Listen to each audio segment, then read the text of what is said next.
Update sa sitaw guys. Ito na po yung sitaw. Namunga na siya. Ayan. Pwede nang pitasin. Kaya kung gusto nyo ng sitaw, ulam, pre-ulam, tara din sa bundok. Punta lang kayo, bibigyan ko kayo. Pre-pitas ng sitaw. Pang ulam guys. So malalaki na siya. Ayan yung nabagyo. Na napalitan naman ng bunga, lumago na siya ng lumago. O diba,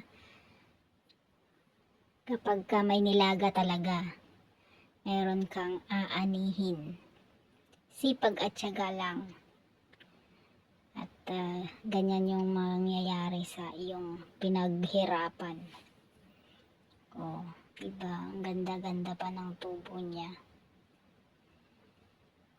Salamat sa inyong panonood guys. Maraming salamat. Papuso na rin guys ng ating video. Pa-share naman kung gusto nyo.